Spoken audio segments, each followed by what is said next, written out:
between the men and the women, between the father and his children, there was war. You said, come down between the young and the old, and the traditions grown cold. Yes, those walls, they're coming down. We will break the line walls. We will break the line walls. We will break the line walls. In the name of your Son, we will break the line walls.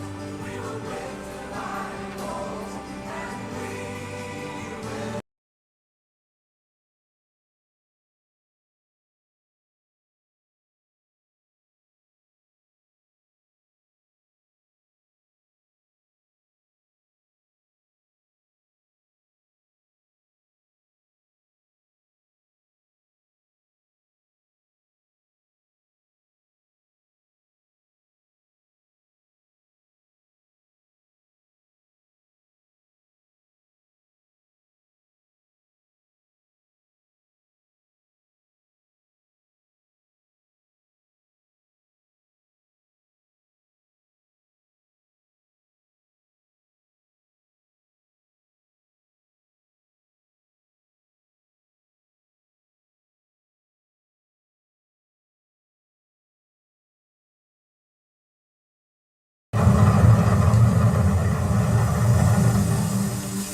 But I'm not concerned about that now.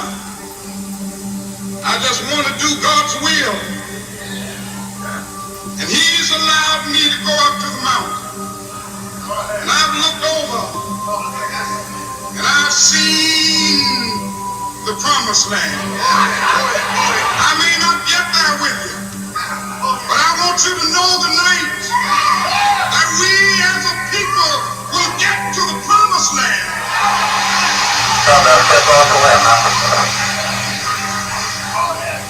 So I'm happy tonight. I'm not worried about anything. I'm not fearing anything.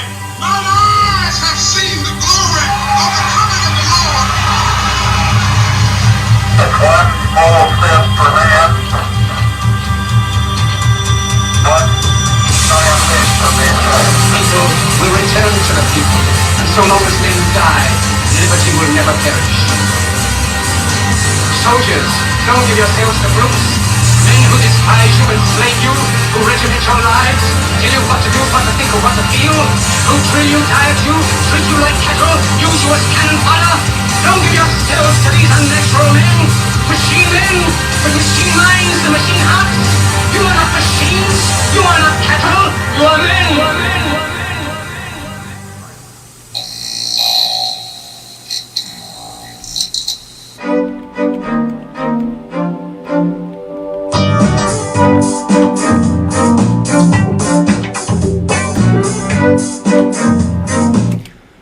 Welcome to the Rock Worldwide Show here on WSHO Sunshine 800 AM, and we are live. Indeed, we are live and in full effect here in New Orleans and the palatial studios of WSHO overlooking the CBD and French Quarter here in New Orleans. And I am your host, as always, on this Saturday morning, Saturday the 23rd. I want to give a shout out to my middle daughter, Vivian. Vivian, happy birthday today. My little Vivian turns 8 years old today. So today is a very special day. I love her very much. She's such a sweetie. And I love everything about her. She makes me laugh all the time. She's quite humorous. She has a great sense of humor at 8 years old already. I don't know where she gets it from. Must be her mother. And she's super smart. It's amazing. When I talk to her sometimes, I forget that I'm talking to a 7, well today now, an 8-year-old. So happy birthday, Vivi. I love you very, very much. All right, got a lot to get to, so let's get into this. There is so much to talk about, and as I do often on this program, I want to start because I just think it's important for us at this time for us to keep certain things clear, to keep these ways of thinking, to definitely keep them from getting convoluted and getting confused. So many terms. I was talking with someone yesterday. I was explaining to them that one of the problems that we face as lay people, it's just regular people talking about things that are going on in our society, going on whether it be politics or in public health or in medicine, within the medical community, whatever the case may be. All of us feel better discussing things, or it could even be like theology or biblical studies. We all feel, and I mean feel in the sense of like emotionally, we all feel good when we discuss things at a very surface level. When you talk about things that are very easy to understand, you'll hear oftentimes that it's often been said that some of the best teachers are those who can take very complicated subjects or very complicated issues, very complicated things, and then explain them in a way where it's easily digestible to the masses. And that's sort of an indication of a good teacher. And then in that same breath, if you will, the same thing that's said is that what most teachers are taught to do, and ultimately what they do in a school setting, is they take very simple very simple subjects and issues and matters, and they make them unfortunately very complex for their students. And this was always supposed to be like a dig on students, it's on teachers and their inability to actually teach. So we all sort of do better when we talk about things at a level that we can understand. But when you start to go several levels down and you start to need a specialized set of knowledge or a very specialized amount of information, that immediately ejects most people out of the conversation. If you want to study the Bible, let's just say, because this is a Christian radio station and we have some great Bible teachers coming up right after this show. You talk about, and if you hear a Bible teacher begin to tell you what it says in the Greek, or what it says in Hebrew, or what it says in Aramaic, or it starts to talk about grammar, and you go into these really complex, specialized knowledge areas, you sort of have to just trust, if you don't have that specialized information, that specialized knowledge, you just sort of have to trust. And if someone can come behind the person that is wading into the waters of that special knowledge and say something or explain something or teach something that sounds contradictive or counter to what was just said, but in a very simplistic way, it's natural human tendency to go with the person that what they said makes sense to you at the level that you're on. This is part of the problem that we face right now in 2021. Part of the blessing of living in 2021 is that we have so much information at our disposal. Part of the curse of living in 2021 is that we live with so much information at our disposal. So this is why I continue to try and personally I try to learn about these things and then bring them to radio, bring them to the internet, where you can go and hopefully get some good information. And it's something as simple as coronavirus versus COVID-19. So let's just recap. Coronavirus is the virus. This is more than likely a virus that was not originated in nature. This was a virus that was altered in a laboratory, in a lab at the Wuhan Institute of Virology. I do not believe that this was a biological weapon, because you wouldn't turn it against your own economy. I don't give the Communist Chinese Party enough credit to say that they wouldn't turn it against their own people, considering the actual genocide that is taking place within the borders of the People's Republic of China as we speak. And by genocide, I'm speaking of the Muslim Uyghurs that are being sterilized and murdered, and just a complete genocide in our time. I don't want to go down this rabbit trail, but it's very annoying to me that people want to relitigate institutions that have been removed out of the public sector, mainly institutions like slavery and oppression of women and so on and so forth. And we want to relitigate the past, and we want to retell the history of the past, and we want to argue about the history of the past. And yet there are people today, some 30 million by some estimates, that are being trafficked for the purposes, and many of those are women and children, are being trafficked for the purpose of sexual exploitation. And yet most people don't do anything to productively work to end that system, that systemic oppression, and that systemic institution of slavery, or stop the genocide of the Uyghurs going on right now in China. So I wouldn't say that the Chinese didn't unleash this, or they wouldn't unleash a biological weapon on their own people. I don't believe the Chinese Communist Party is that compassionate. I do disagree with that theory in the sense that it's a biological weapon only because of how it has devastated the Chinese economy. And the Chinese Communist Party would not want to do something that ultimately hurts their financial well-being. Although they were all too happy that once they started to feel the pain of their own economy having to be shut down and the stresses being put on the supply chain for their nation, they were more than happy to export that to the world. But this is a virus that looks like was altered. It was, according to most evolutionary biologists, when things make a leap, say from nature and from animals to humans, it usually doesn't. Never at any other time have we been able to observe evolution on any level that has jumped and learned two tricks. So even if this was a biological evolutionary leap, and that's a big if in scare quotes,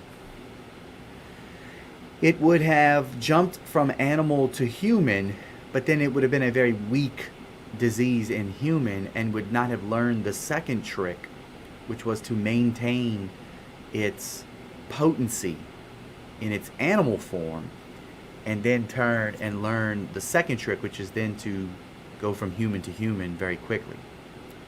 Also, the fact that the virus came, when you bring it out into the sunlight, if you go out into the sunlight and expose it to real UV, it seems to die or lose its ability to jump from person to person. Also losing its ability to reproduce itself because of the vitamin D production. That leads a lot of experts to believe that this was done by way of fluorescent or artificial light inside of a building, specifically the type of building that is inside of a laboratory. So all those things being said, this virus, once it infects its human host, then develops and ravishes the human body into the sense of it then creates COVID-19. And I know, unfortunately, within our fellowship of believers, I know of 3 people that we've had to, as a faith community, we've had to unfortunately bury because of the effects of COVID-19.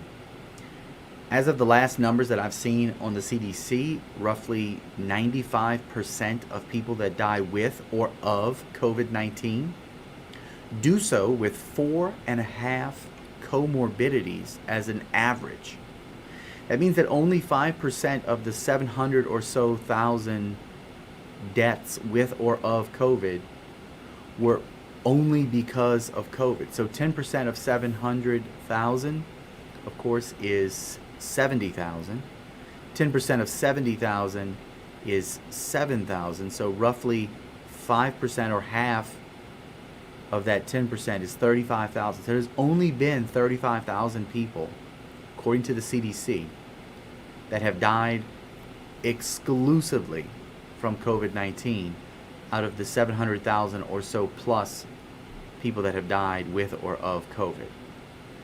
So if you are unhealthy, if you are older, if you are obese, if you have diabetes, if you have a history of heart disease, a compromised immune system, autoimmune diseases, if you have diabetes, if you have these different comorbidities, what COVID-19 will do to your body to exacerbate those conditions could potentially cause the type of severe illness that requires hospitalization, it requires potentially intubation, that then requires the possibility or increases the possibility that you don't make it out of the hospital. So that is something to keep in mind when we discuss the differences between COVID-19 and the coronavirus. Now let's keep in mind what the purpose of the vaccine is for. So when we talk about the COVID-19 vaccine, and we should call it a vaccine because it is, mRNA vaccines are new vaccines, just because we don't have to plant a dormant amount of the actual virus inside of you. Previous to the mRNA technology, which is the Moderna and the Pfizer vaccine, we had to actually infect you with a little bit of the virus.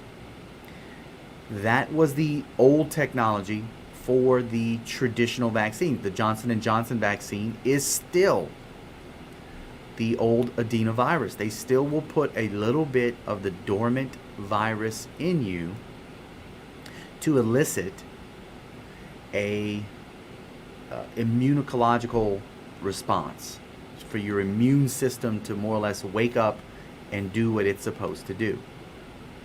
mRNA vaccines simply give the immune system information that allows the body to learn, if you will, to become intelligent without actually having to put coronavirus in you. It's incredible technology. I think we will look back some years down the road and we will see just the amazing. I think President Trump will get so much credit historically for this breakthrough known as the mRNA vaccines and Operation Warp Speed. I think when we look back at the pandemic of 2020 and we look what we did to fight COVID-19, I think President Trump, his legacy is secured. He really did bring something to the United States of America through Operation Warp Speed and ultimately through the rest of the world that I think is going to change medical history and change the way that we think about public health globally. There are millions of people in the United States right now that have received COVID-19 vaccines under the most intense. I want you to think about this. We are under some of the most intense safety monitoring in U.S. history. Okay? And it's not just the CDC.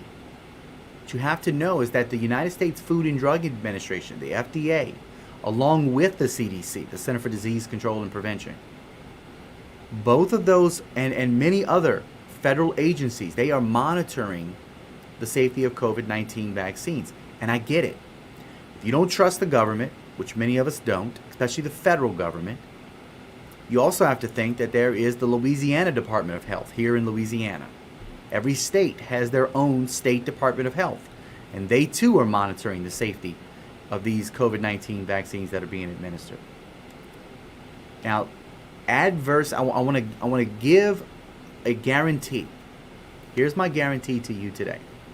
I guarantee that there will be adverse events as described on the page of the CDC's Vaccine Adverse Event Reporting System website, also known as VAERS. Okay, I'm giving you 100% guarantee that there will be adverse events. Some of those events will include death. I'm guaranteeing it. You cannot give this many vaccines to this many people without the statistical probability, and in most cases even probably elevated to the possibilities, that there will be adverse events. I want to talk about some of those adverse events with you today. 504-527-0800 or go to WSHO.com and jump into the chat room. I want to talk about those adverse events or those adverse reactions to the vaccines because I'm guaranteeing that they're going to happen. It just, if you know anything about statistics, it's almost guaranteed. But now what I want us to do, and I want to try to help us think through today, is the idea of risk management. We have to sort of weigh out the risk of an adverse reaction versus the adverse event of actually severe COVID-19. So we're going to weigh those a little bit today. So people like Tucker Carlson have been constantly bringing up the VAERS website and the reports that are coming up on the VAERS website. So toward the end of the program, we'll talk a little bit about the VAERS website and how it works so you understand it a little bit better. But you can go to VAERS, you can go to that particular website, and VAERS accepts the reports of any adverse event following any vaccination. So in other words, if you wanted to, let's say you finally broke down and you got the vaccine, and 2 hours after you got the vaccine, you walked across Canal Street and an RTA bus ran you over. Your loved ones could go on the VAERS website and they could make a report saying that today, October 23rd, you received the vaccine at the Mahalia Jackson Theater here in New Orleans, and 2 hours later died. And you can make the claim on the VAERS website. You can make the claim that it was because of the vaccine, even though you were run over by a bus. So we'll talk about what that means to those numbers, but you have to remember that reports of adverse events to the VAERS website following a vaccination, including death, does not necessarily mean that a vaccine caused the problem. This is important. So what are some of the adverse events? I want to talk about some of those with you now. So one of the first events that people deal with, or that is listed, is anaphylaxis. Okay? Anaphylaxis after a COVID-19 vaccine is rare and has occurred. Okay? So how many people has it occurred to? Now, the information that I'm reading you or that I'm sharing with you today is updated as the last couple of days. So it's it's up to date as in this week. So this is some of the most up-to-date information that we have access to. So anaphylaxis is rare, but it has occurred. It has occurred in approximately 2 to 5 people. 2 to 5 people per million vaccinated in the United States. Okay? These type of allergic reactions, they can pretty much occur after any vaccination. So if your child goes and gets vaccinated, MMR, they go get vaccinated for hepatitis A, you could go get a flu vaccine and have an anaphylaxis reaction to the vaccine. So this is not unique to COVID-19. This is something that is well known. This is part of the reason why when you go get your COVID-19 vaccine, they have you sit with a clock, with a little timer, and you sit for 15 minutes because what they're waiting for is they're waiting to see if you have an anaphylactic reaction. If you do, they have EpiPens readily available so that you don't, like your airways don't swell up and die within 15 minutes of getting the reaction, because they know that anaphylactic usually takes place in a very short period of time. This is not something that weeks later that you just all of a sudden develop after you've gotten the COVID-19 vaccine. But again, 2 to 5 people per million vaccinated in the United States have this type of reaction. And vaccine providers can effectively, and here's the important part, immediately treat the reaction. So a kid who knows he has a nut allergy, his parents usually send him to school so that some kid having peanut butter and jelly smacks some peanut butter bread onto his classmate, and that kid goes into an anaphylactic reaction. The kid usually has in his lunchbox or in his school bag or with the school nurse has an EpiPen that can be immediately administered to mitigate the allergic reactions. Okay? So that's the first type of reaction, but we're aware of that with all vaccines. The second type of reaction is called thrombosis with thrombocytopenia syndrome, or TTS. Now, I guess the easiest way to figure out what this is the blood clots. This is the issue that you've heard about with the blood clots. This is unique to the Johnson & Johnson vaccine. Okay? But as of this week, there have been more than 15.2 million doses of the Johnson & Johnson vaccine, just in the United States alone. And the CDC and the FDA have identified 47 confirmed reports of people who got the Johnson & Johnson vaccine and then later developed TTS. Women younger than 50 years old especially should be aware of this rare but increased risk of an adverse event. And to date, 2 confirmed cases of TTS have followed the mRNA vaccinations of Moderna. Okay, 2 confirmed cases of more than the 388 million doses of the mRNA vaccine administered in the United States.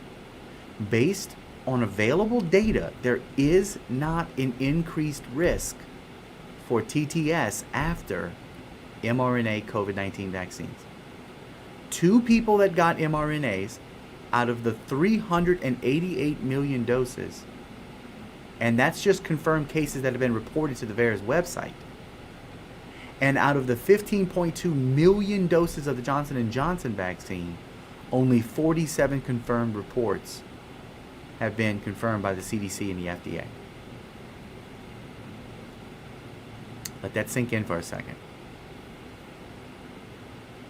Now, there's another condition, and I'm going through all of these because I'm not trying to hide for you. I'm not trying to protect you from information. I'm not trying to spin safety and efficacy of a vaccine. I'm not even trying to convince you to get it. Okay, so nobody needs to get upset. Trey's trying to promote the vaccine. No. Let me be clear. I'm against the federal mandate, of which last week I explained to you is not a mandate, it's just a press conference. I'm against companies carrying the water for the federal government and mandating their employees get the vaccine with the threat of losing your job. I'm against that. I'm not for state and local governments mandating vaccines, but I do understand why they would, why it makes sense that they could, and I also understand that there is already a Supreme Court precedent in Jacobson versus Cambridge, where in 1904, a vaccine for the smallpox epidemic was issued by Cambridge, Massachusetts, and Jacobson was fined $5 for not getting the vaccine, $155 today. So all those things can be true, and I understand the totality of it. And I support, if there's any of you by the sound of my voice that do not want to get the vaccine for any reason, I support your right not to be made or forced to get it.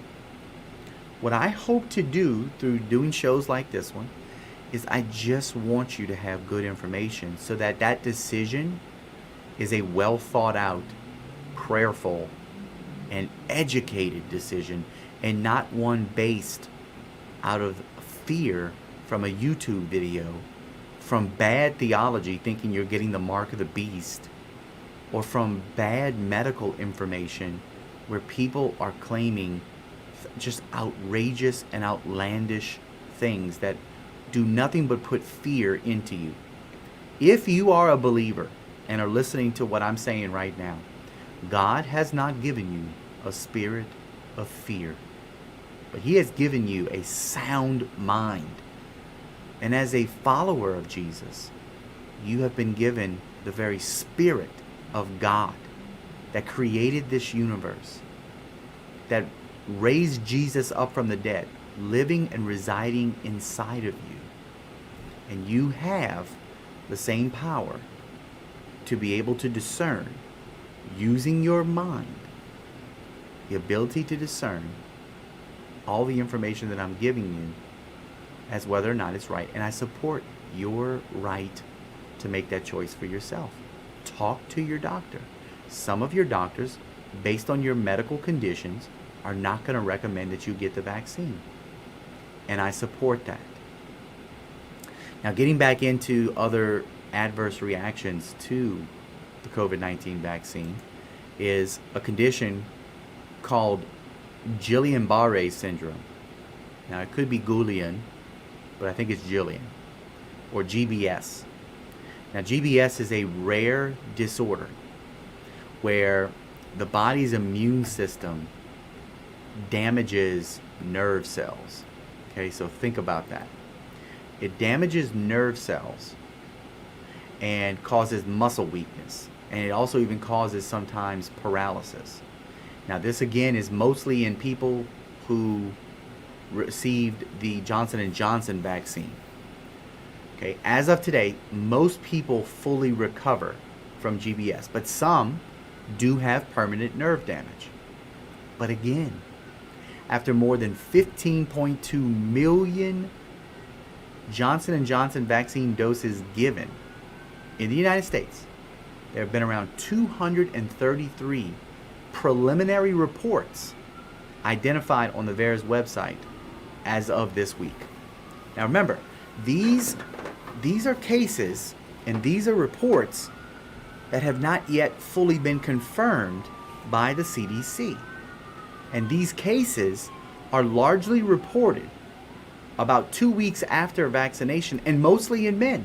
Many 50 years and older, but the CDC is committed to continue to monitor and evaluate the reports of this GBS occurring after COVID-19 vaccination, and will share information as it becomes available. So again, this is something that has been reported to the VAERS website. There hasn't been really any confirmation yet on any particular cases. But in the people that have reported, once they follow up, it does appear that the mass majority of people fully recover. Okay? 233 reported cases out of 15.2 million. All right. Now here comes a big one. This is one that people talk about, and I think if you're watching us online live, you see why. This is myocarditis and pericarditis. Okay, so you get a COVID-19 vaccine, and all of a sudden, you start to have heart palpitations, tightening in your chest, and you go in and you find out that you have some inflammation of the heart. Inflammation is a cardiovascular killer. Okay, it's when you live with so much inflammation in your body, you are severely damaging your arteries, your veins, the cardio muscle of your heart.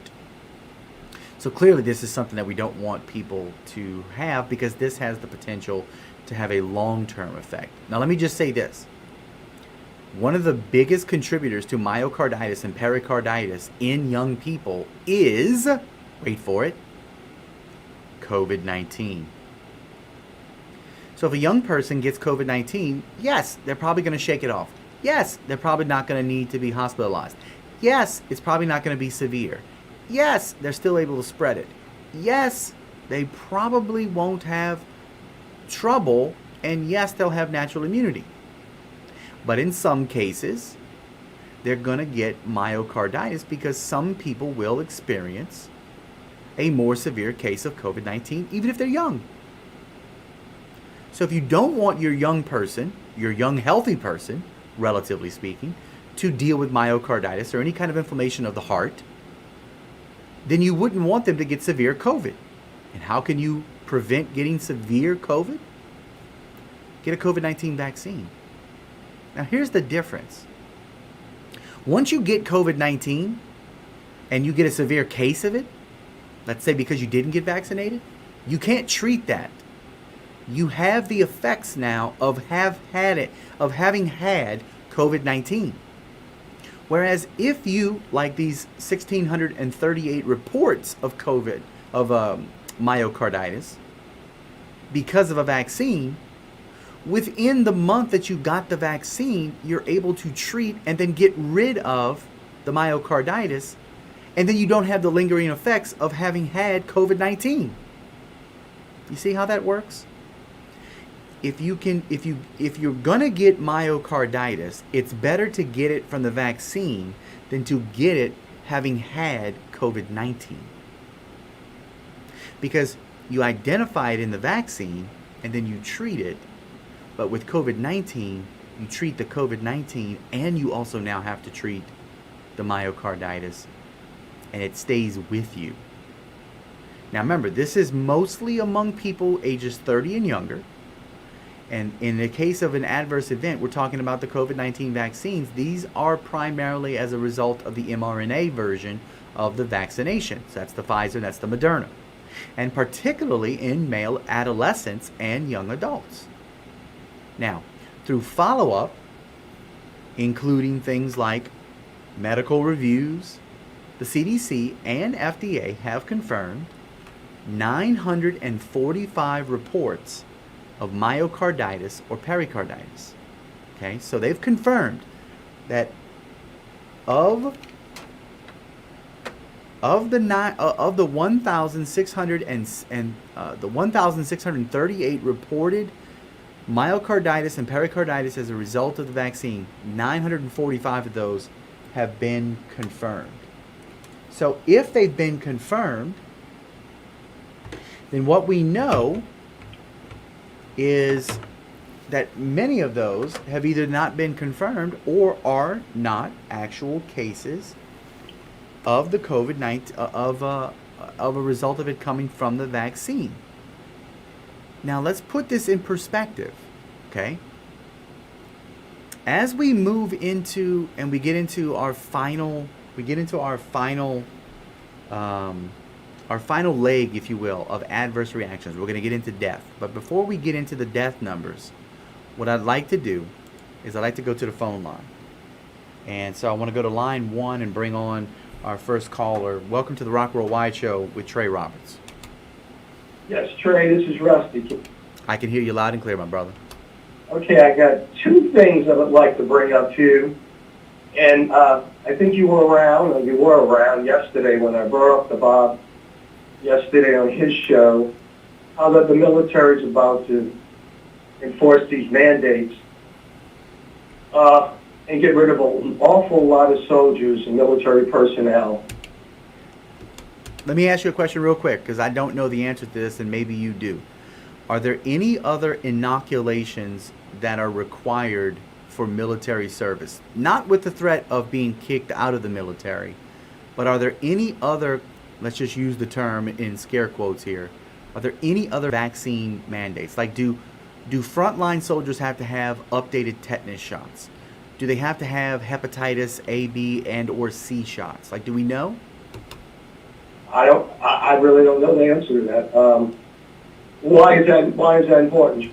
Because I think part of our reaction to the vaccine, to the idea of forced vaccination by some people, whether they be military, medical professionals, frontline workers, first responders, police officers, firefighters, whoever, I think we sort of are reacting to the quote unquote mandate, and then therefore we lose sort of the clear-headedness of thinking about, yeah, but is this good for them to get that protects them ultimately from severe COVID-19?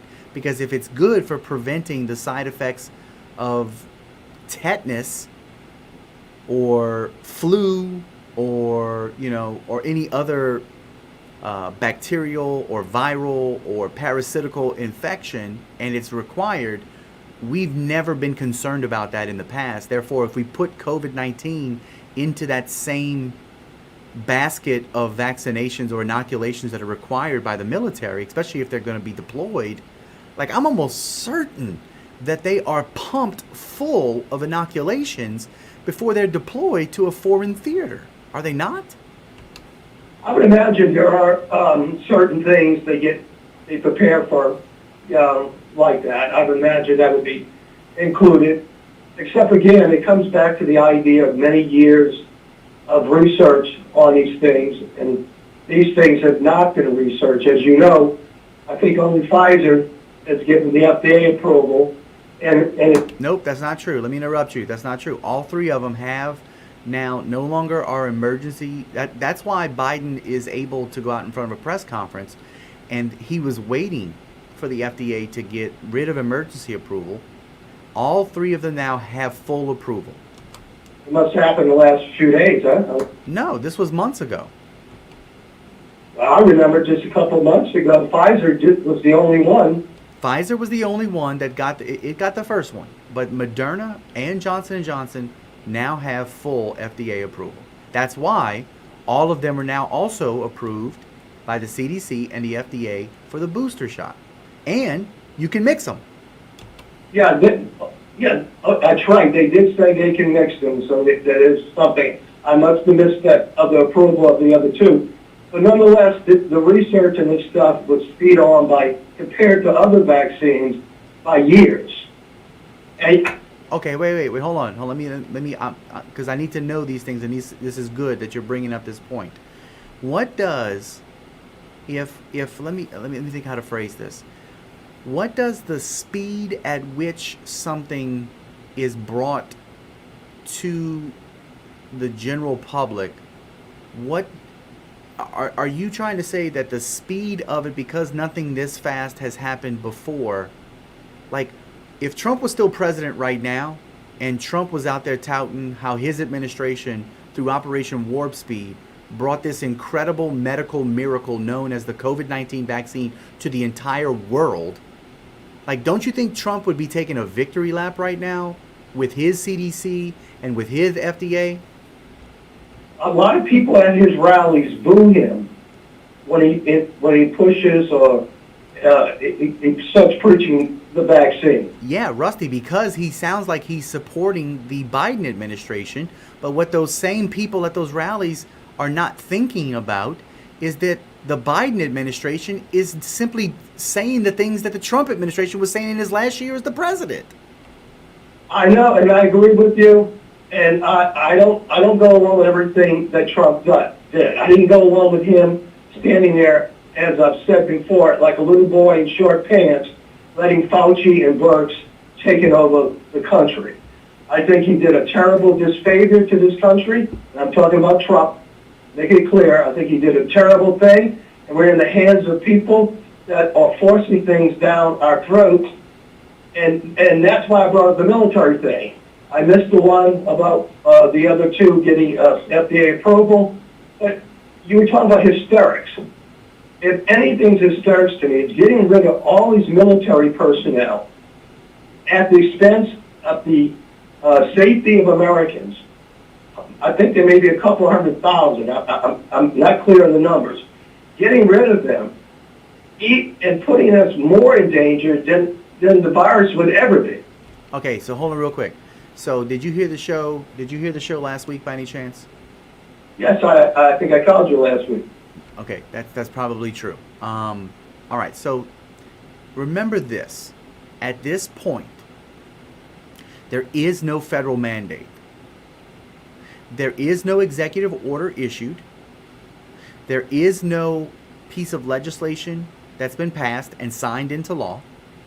And the only federal bureaucracy, the only federal agency that has right now is being tapped by the White House to put together some sort of regulatory verbiage that would make it seem as though there is a vaccine is OSHA. And OSHA has been intentionally delayed by the White House from issuing their ETS so that once the ETS is issued, the ETS can then be sued. You can then, the attorneys general of many states will then come together and sue the OSHA regulation in federal court.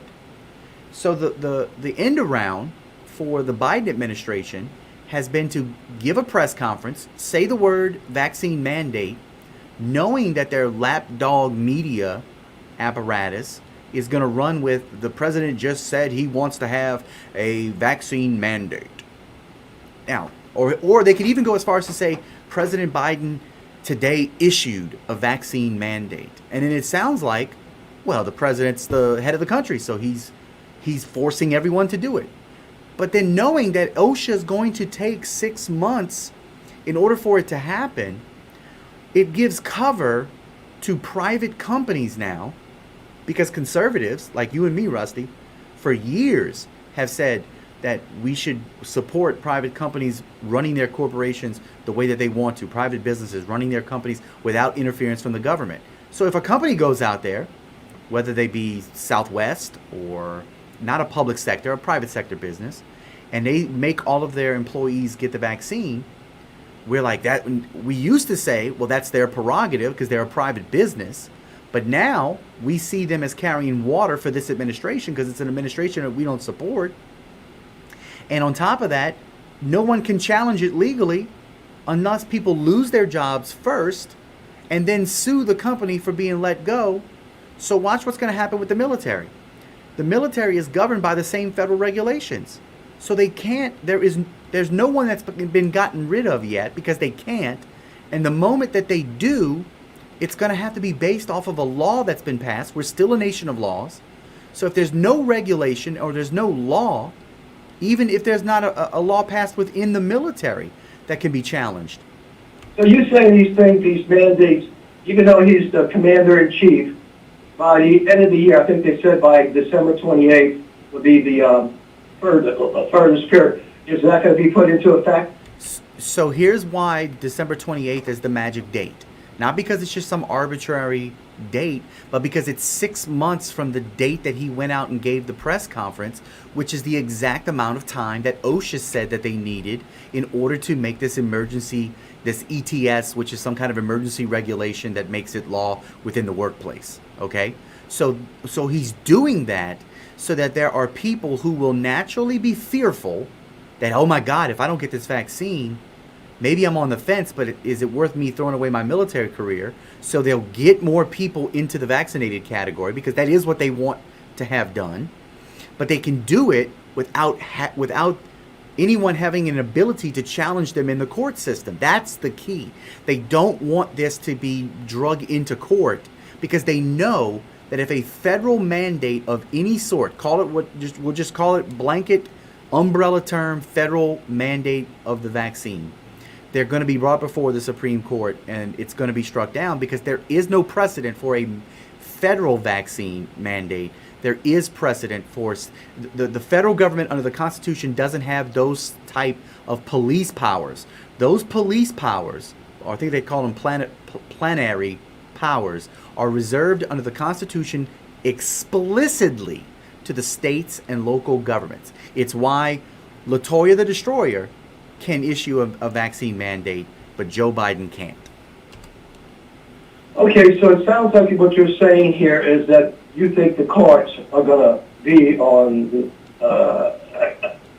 they're going to be against enforcing this. I'm saying that the Biden administration understands that they have no legal authority to be able to issue a mandate. Otherwise, Rusty, why didn't he just sign an executive order? Look, just sign a one-page executive order that says, I, Joe Biden, President of the United States, require every American citizen to get the vaccine. He could have issued an executive order, but the moment he issues an executive order, lawsuits come out of the woodworks. Why do you think attorney generals like ours, like here in Louisiana, why do you think he hasn't filed a lawsuit yet against the vaccine mandate? Because it doesn't exist. Because right now, it is a media concocted thing, and this White House has intentionally delayed making something official into law so that when it does go into law, more people, that there's this natural zombie effect that takes place where enough people have just walked with the rest of the herd because that's the direction that the herd is going. And many of it, listen, it is, I'm making this is malevolent. This is evil. They are manipulating the fears of people with their livelihoods and their careers and their paychecks and their ability to provide for their families. This is borderline spiritual murder. You take someone's livelihood. This is cancel culture to the 10th degree. But right now, you and I have to be clear-headed and understand that if we're working a job right now where our company is forcing us to, we have to be able to look at them in the eye and with confidence say, you have no authorization to do that. And if you fire me before there is an OSHA regulation in place, an executive order, or a piece of legislation from the federal legislature, our Congress, either of those three, before, and you fire me, I'm going to own this company. I'm going to sue the pants off of this company. It's going to be named after my grandchildren, because and that's just the honest and bold truth that we need to stand on. But you look at Louisiana. I think they went. Landry did resist the governor. The governor won on the basis that this is an emergency thing that legally he's covered by. Yes, and listen, that's the separation of powers between the state and the federal government. John Bel Edwards has a police. He is the executive. He's the chief executive of the executive branch, which is to enforce the laws. So he has police power for the state of Louisiana, and more than that, he can run cover for the mayors and the parish presidents of their local municipalities and governments. And they have an even greater, because where do sheriffs reside? There's no sheriff of Louisiana. There are parish sheriffs, there are city sheriffs, there are municipal sheriffs. The police power resides at the local and the state levels. Under the Constitution, the federal government has no police powers. Okay, because I'm thinking the same thing that happened in Louisiana with the emergency declaration can happen with the Supreme Court saying it's an emergency for the country. Yes. And that may not side with more, some conservative people like myself. Yeah, let me give you a better example. When we know that there is a hurricane coming, Joe Biden can't just mobilize the military and send them down to New Orleans to protect and take care of New Orleans. He has to wait until the governor of Louisiana declares that this place in the next 36, 72 hours, whatever the case may be, is going to be an emergency situation. So he or she activates the Louisiana National Guard, in which case then the same military that is under the direction of the Commander-in-Chief of the United States of America, he cannot mobilize the military until the governor gives him permission of whatever particular state is involved. That is probably the best example for us that we live through on a regular basis. This is what Governor Kathleen Blanco, rest in peace, this is what she waited for this is why Ray Nagin was crying on national news, because with a Republican president in George W. Bush and a Democrat governor in Kathleen Blanco and a Democrat mayor in Ray Nagin, the Democrats didn't want to look weak and kowtow to the federal government run by Republicans. And yet Haley Barbour, the governor of Mississippi, 72 hours before Hurricane Katrina hit, he had mobilized because he was a Republican. He gave George W. Bush the permission. The states created the federal government. The federal government did not create the states. This is something we have to keep in mind. Thank you, Rusty, for your phone call. I want to finish up. I want to finish up what we were talking about. 504-527-0800. I want to finish up what we were talking about because this is the big one. The big adverse event of these vaccines. It's the one that everyone's scared of. It's death. Okay? Now you have to keep in mind that there have been more than 408 million doses of COVID-19 vaccines that have been administered in the United States from December 14th of 2020 to October 18th, 2021. 408 million doses. Don't tell me that we don't have the data. In the course of November, December, 10 months, we've got 408 million jabs just in the United States alone. We can test and test by observing what, if any, adverse reactions are. During this time, there have been 8 8,878 reported deaths to the VAERS website that have reported that they have died as a result of the vaccine. Okay, now listen. There's no way that I can share this information with you at this very moment and not come across as a complete jerk. That is not my intention at this very moment. When I say that there have only been 8,878 reported deaths, I am not minimizing death. Number one, what I'm trying to tell you is that these have been reported. These have not been verified yet. We're going to talk in a second about what goes into that verification process. But for the sake of my discussion at this very moment, I want you and I to agree and assume, because we don't have the information to be able to be certain about this, but let's assume, which is always dangerous, but I want to come to many of you that are listening to this or watching this online. I want to come to you and come to your side, and I want to say that 8,878 of these deaths are actual deaths, and they are actually caused by the vaccine. Okay? I'm going to concede that to you. I just want you to concede the math to me, that this is a 0.0022% chance.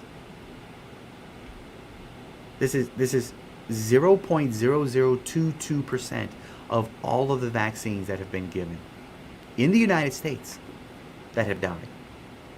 Not less than 1%, but less than 1% of 1%. 22 tens, hundred thousandths, 10,000ths. 22 10,000ths of a chance that these people died as a result. Now let me try to give you a different way of thinking about 0.0022%.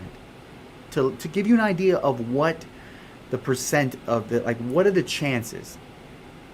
How could I possibly end up as the one of this 0.0022?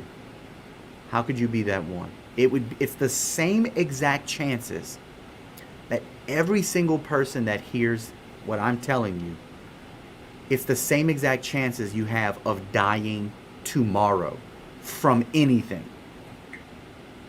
So if you sit there and you tell me that there have been 8,878 deaths in the United States alone from the more than 408 million doses of COVID-19 vaccines, and this is keeping you up at night, and this is keeping you in the fear of getting one jab, forget about two, one jab of the COVID-19 vaccine, and this is the place where you're putting your foot down. I want you to understand that you getting the jab today is exactly the same as tomorrow you're going to die. All of you. You all have the same exact chance. Is there any of you today that is literally living like today is the last day you'll ever be alive? And you and I both know that the answer is no. You're not worried that you're actually going to die tomorrow. Of any reason. Accident, murder, illness, medical malpractice, car wreck, assault, or natural causes. The chance that you'll die tomorrow, the chance that today is the, and listen, somebody's going to die tomorrow. Not necessarily from a vaccine, for any number of reasons. On average, 144,000 people a day on planet Earth step into eternity. Now, let's wrap up with the, we actually don't have time to wrap up. I want to get to this final story. We'll talk about VAERS next week. I'll make sure to bring that up. I don't know if you heard about this, but Dr. Rachel Levine is 63 years old. Dr. Rachel Levine was appointed by Joe Biden. Dr. Rachel Levine graduated from Harvard, graduated from Tulane, previously worked as a pediatrician, has served as a Health Service Commission Corps, and Dr. Rachel Levine is the highest ranking transgender. She has lived as a man for over 53 years of her life in a time when it was very difficult, and now she's been sworn in as the first transgender 4-star officer in the country's history, and she claimed that she made a momentous and historic event for women. Did this former man, now trans woman, Dr. Rachel Levine. I wish I had more that I could say about that, but I don't. We got to get out of here. Thank you for joining the Rock Worldwide Show with yours truly, Trey Roberts. Join us next week. Remember to oppose progressivism wherever it rears its ugly head. Keep your dials locked here. Elder Mike Indes up next. Issues and answers. Don't go anywhere.